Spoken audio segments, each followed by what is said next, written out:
Sarah Johnson took a deep breath as the morning sun streamed through the kitchen window.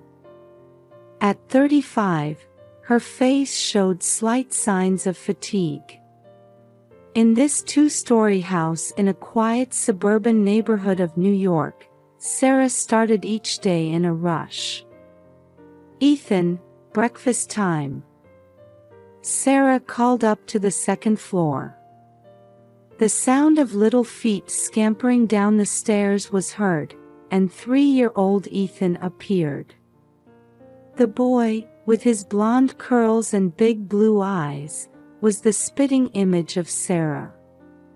"Good morning, Mama," Ethan said cheerfully.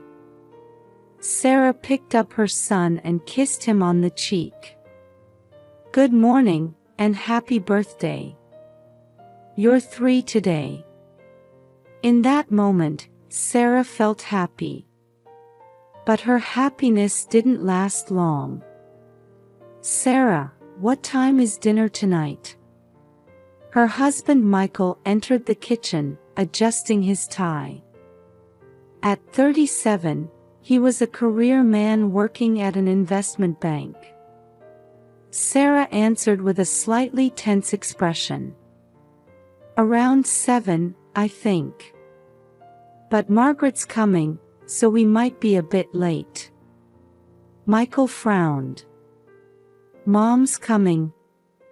I didn't hear about this." Sarah sighed. "We talked about it yesterday. It's Ethan's birthday." Michael started to say something but ended up taking a sip of coffee instead. Sarah's relationship with her mother-in-law Margaret had always been a source of stress. In her mid-60s, Margaret was a typical Southern woman with old-fashioned values who didn't approve of Sarah's career ambitions. Sarah worked as an account executive at an advertising agency and struggled to balance work and family life. Margaret viewed Sarah critically as a modern woman who neglects her home. "Mama, is Grandma coming?" Ethan asked. Sarah smiled and answered, "Yes, Grandma's bringing you a present." Ethan was delighted, but anxiety swirled in Sarah's heart. Margaret's visits always brought unpredictable events. After finishing breakfast and sending Ethan off to daycare, Sarah headed to the office. As she drove, she thought about tonight's dinner. Satisfying Margaret while keeping family peace was always a difficult balancing act. Arriving at the office, Sarah immersed herself in work. However, tonight's dinner was always at the back of her mind. At 3 p.m., her cell phone rang. It was the daycare. "Mrs. Johnson, can you come pick up Ethan? It's his birthday today, right?" Sarah hurriedly looked at the clock. She had almost forgotten pickup time, absorbed in her work. "Yes, I'll be right there," she answered, rushing out of the office. After picking up Ethan and finishing some shopping, they returned home just after 5 p.m. As she prepared dinner, Sarah prayed that tonight would go well. At 6:30 p.m., the doorbell rang. Sarah took a deep breath and headed to the front door. Opening it, there stood Margaret. In her mid-60s, she wore a neat two-piece outfit with her permed hair neatly styled. "Good evening, Margaret," Sarah greeted with a smile. "Good evening, Sarah," Margaret answered with a slightly stiff expression. "Sorry I'm late. The traffic was terrible." Sarah ushered her mother-in-law into the house. "Don't worry about it. Dinner will be ready soon." As they entered the living room, Ethan came running. "Grandma, Margaret's expression softened. "Ethan, happy birthday. You're 3 already." She handed over a large package. "Here's your present." Ethan's eyes sparkled as he received the package. Seeing her son's joy, Sarah felt some of her tension ease. "Can I open it?" Ethan asked. Sarah hesitated a bit, but when Margaret said, "Of course," she gave permission. Ethan quickly tore off the wrapping and took out the contents. It was an intricately made wooden train set. "Wow! Amazing!" Ethan shouted with glee. Sarah was impressed too. "What a lovely present, Margaret." "Thank you." Margaret looked a bit proud. Old-fashioned toys are the best. None of that electronic gadgetry nowadays. Sarah was about to say something when Michael returned from work, so she held her tongue. "I'm home," Michael called from the entrance. "Welcome back, dear," Sarah answered.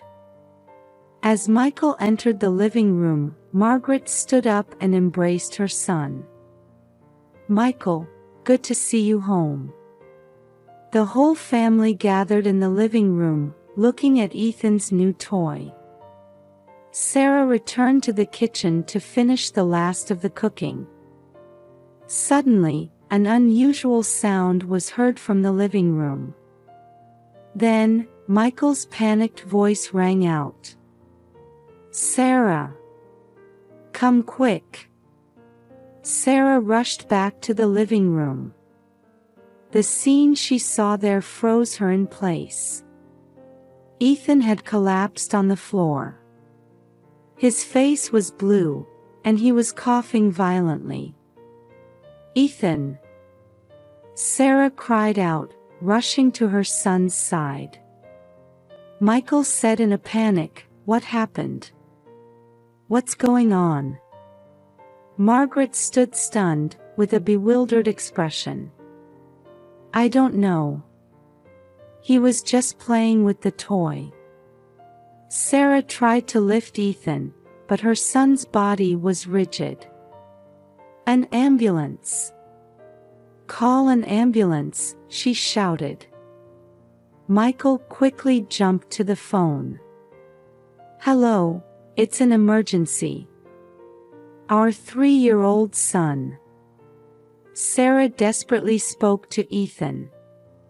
"Ethan, hang in there. Mama's here. It's going to be okay." But Ethan's consciousness was fading. His breathing became shallow and irregular.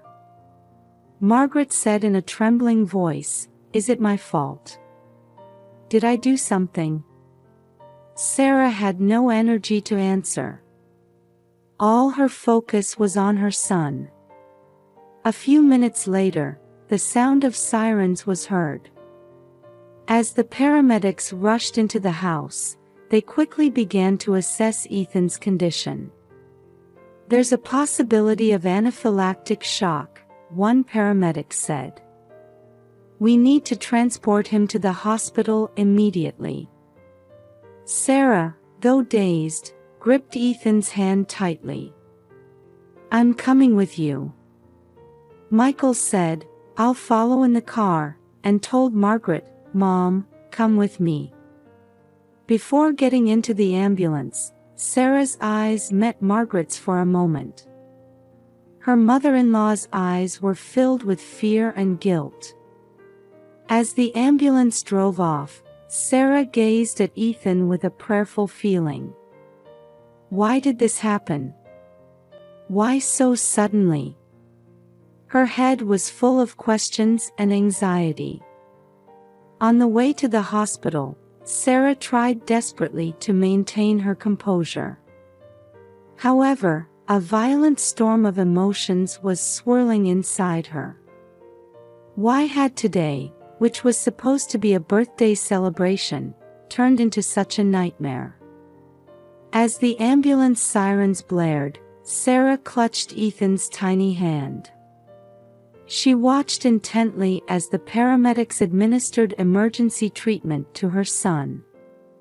"We're almost at the hospital," one of the paramedics said. Sarah could only nod. Upon arrival at the hospital, Ethan was immediately rushed to the emergency room. Sarah tried to follow but was stopped by a nurse. "Please wait here. The doctor will examine him." Sarah walked to the waiting room on shaky legs. There, she encountered an unexpected person. Sarah. Turning around, she saw Dr. David Thompson, her childhood friend, standing there. "David!" Sarah exclaimed, her voice a mix of surprise and relief. "What happened?" David asked with concern. Sarah explained the situation, tears welling up in her eyes. David listened intently with a serious expression and said, "I understand. I'll go check on him right away," before heading to the emergency room. Time seemed to pass excruciatingly slowly for Sarah. Eventually, Michael and Margaret arrived at the hospital. "How is he? How's Ethan?" Michael asked, out of breath. Sarah shook her head.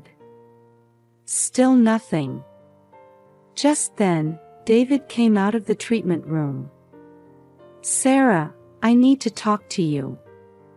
The three listened to David with tense expressions. "Ethan is stable now. However, we're not clear on the cause of his symptoms. It's likely an allergic reaction, but we can't identify the specific allergen." "Allergies?" Michael exclaimed in surprise. "I've never heard of Ethan having any allergies." Sarah also looked confused. "I didn't know either." David continued, "We need to run more detailed tests. He'll need to stay in the hospital tonight for observation." Sarah couldn't hide her distress. "Can we see him?" "Ethan?" "Of course," David answered gently. "But please keep it brief." Entering the hospital room, they found Ethan sleeping in a small bed. Seeing him connected to IVs and various machines, Sarah felt her chest tighten. "Mama's here, Ethan," Sarah gently stroked her son's hand. Michael also stood by his son's side, watching him silently. Margaret stood in the corner of the room, wearing an apologetic expression. David entered the room again. "We'll run allergy tests first thing in the morning. Until then, he needs to rest." Sarah nodded. "Thank you, David." As the night wore on, Sarah refused to leave her son's bedside. Michael and Margaret took turns going for breaks. Late at night, David came to check on them again. "Sarah, you should get some rest." Sarah looked up at David with tired eyes. "But Ethan." "It's okay, the nurses are watching him constantly," David said gently. "You need to recover your strength too." Sarah reluctantly agreed and lay down on the sofa provided in the room. However, she found it hard to fall asleep. Listening to her son's breathing, she reflected on the day's events. Why had this happened? And what would happen from now on? Anxiety and fatigue enveloped her. As the morning sun began to shine through the hospital room window, Sarah woke up. For a moment, She was disoriented by the unfamiliar surroundings, but quickly remembered yesterday's events. Ethan was still sleeping. Sarah gently touched her son's forehead to check his temperature. At that moment, Michael entered the room. His expression was a mix of exhaustion and anger. "Sarah, we need to talk," Michael said in a low voice. They stepped out into the hallway. Michael took a deep breath before speaking. "Why didn't we notice Ethan's allergy?" Sarah looked at her husband in surprise. "I didn't know either. There were no signs before this." "Didn't you check Mom's gift?" Michael's voice was full of accusation. "But it was just a toy," Sarah tried to explain. "How could there be allergens in something like that? It's about our child." "We should have been more careful," Michael said firmly. Sarah was at a loss for words. Indeed, perhaps they should have been more cautious. A feeling of guilt gripped her heart. At that moment, Margaret approached. Her eyes were red and swollen as if she had been crying all night. "It's my responsibility," Margaret said in a trembling voice.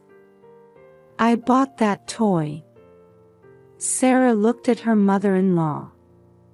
Margaret's guilt was evident, but at the same time, anger was growing inside Sarah.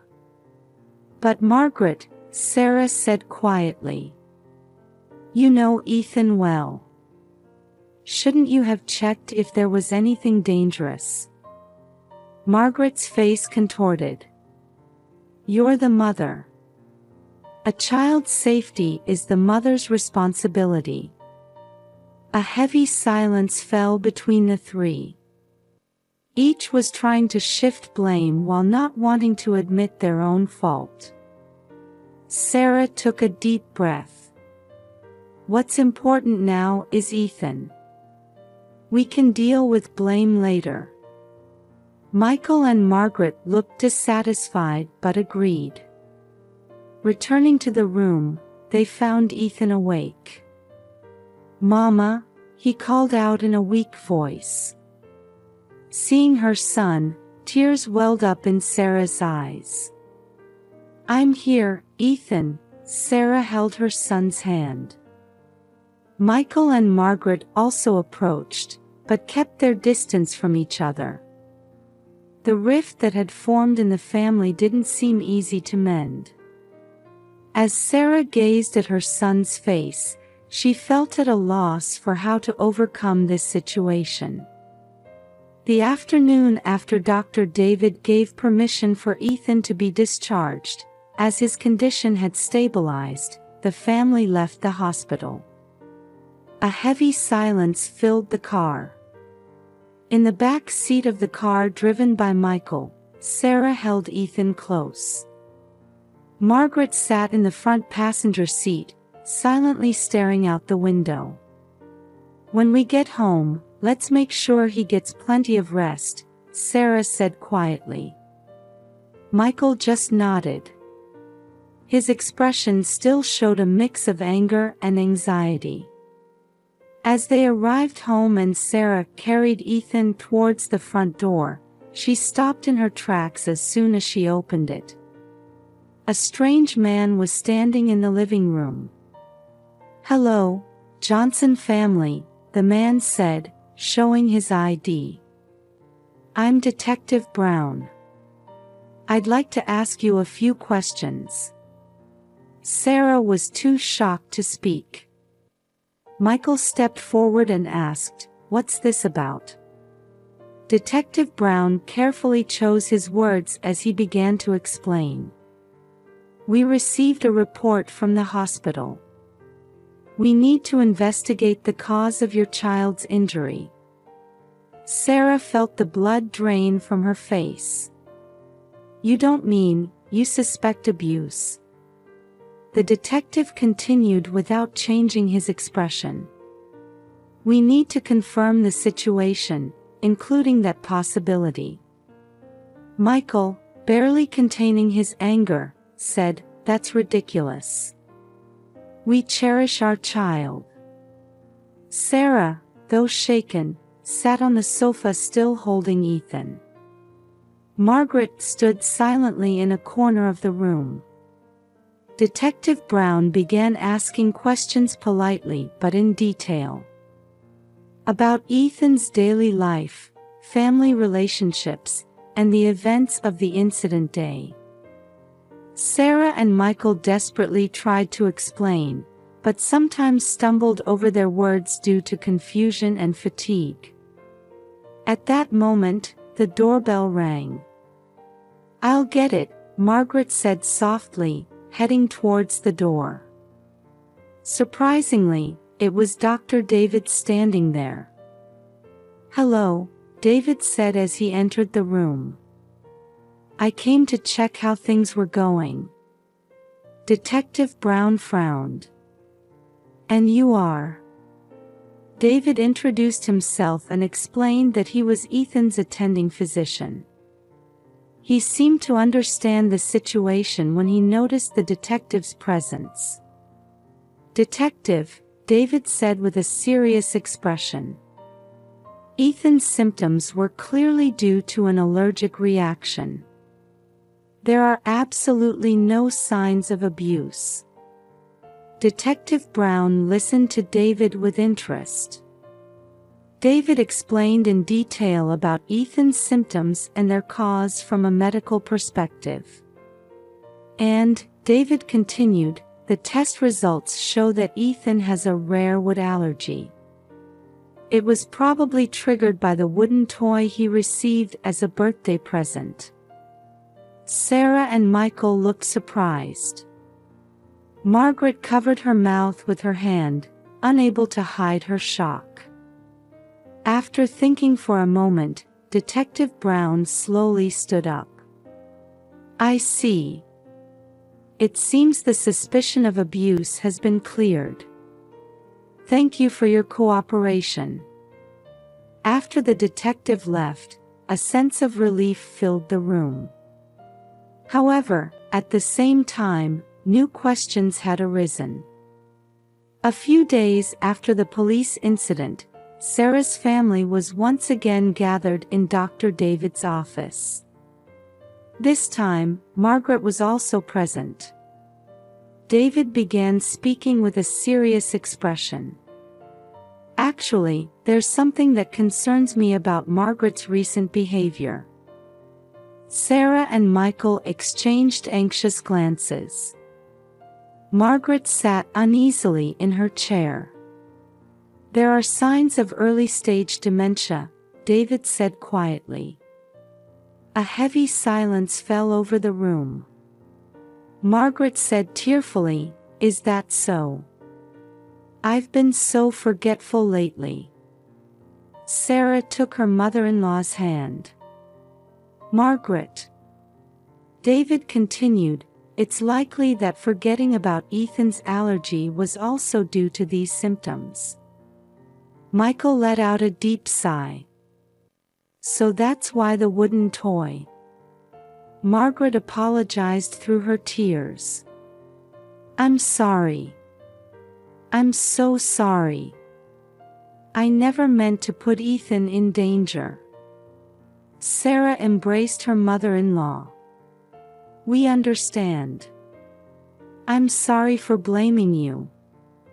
Michael also approached and placed a hand on his mother's shoulder. "I'm sorry we didn't notice, Mom." David, watching the family, said quietly, "It's fortunate that we caught this early. With proper treatment and support, we can slow the progression of symptoms." Sarah said with determination, "We'll support Margaret as a family." Michael nodded. "That's right. Mom, let's get through this together." Margaret repeated words of gratitude while wiping away her tears. That night, the family had dinner together for the first time in a while. As they sat around the table, they discussed their future life. "Margaret, how about living with us?" Sarah suggested. Margaret answered with surprise, "But I'd be a burden." Michael said, "It's okay, Mom. We're family." Ethan chimed in with an energetic voice, "Grandma, let's live together." Tears welled up in Margaret's eyes. "Thank you, everyone." As Sarah looked around at her family, she thought about how this ordeal had made them a stronger, more understanding family. The road ahead wouldn't be easy.